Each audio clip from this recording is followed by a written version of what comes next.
Ule Salam qui est flou à jouer. Oui, j'espère qu'il y a ça. Mais ces sanctions sont les premières. Depuis le nouveau règlement européen sur les marchés numériques, le but c'est de mettre les positions dominantes.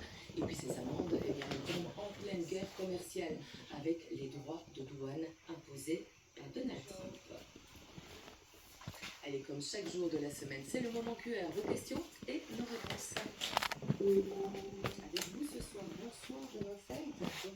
Aujourd'hui, c'est Joël Donneux de Orjauge qui pose sa question.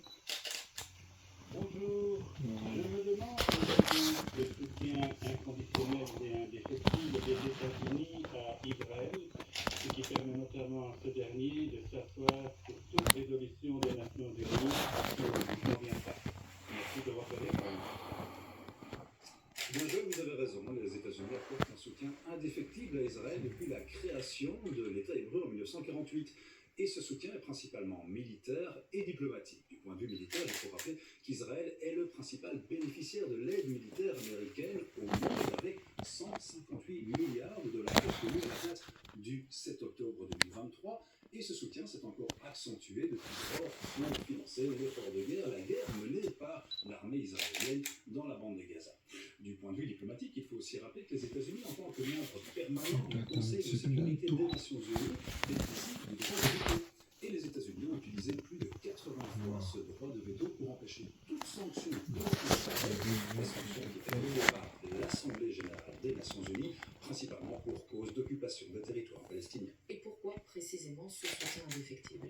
Bien, il y a plusieurs éléments de réponse. Le premier, c'est tout d'abord un calcul stratégique, c'est-à-dire en soutenant les moyens indéfectibles d'Israël, les États-Unis s'assurent un allié fidèle et fiable au Moyen-Orient, qui est une région dans laquelle on retrouve plusieurs gouvernements, plusieurs régimes qui sont ouvertement hostiles à la politique américaine. Le deuxième élément de réponse, c'est qu'on retrouve aux États-Unis la principale communauté juive en dehors d'Israël. On parle de 6 millions de personnes.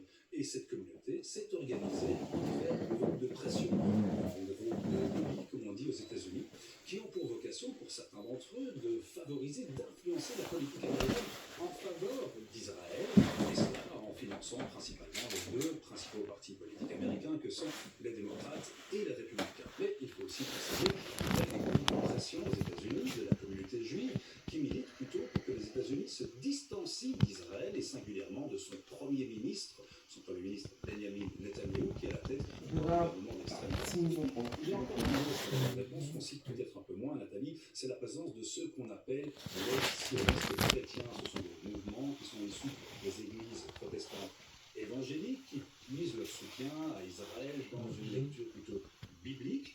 Eh bien, ce mouvement, vous savez, il faut le rappeler, occupe plus ou moins 30% de l'électorat américain, les mouvements religieux évangéliques.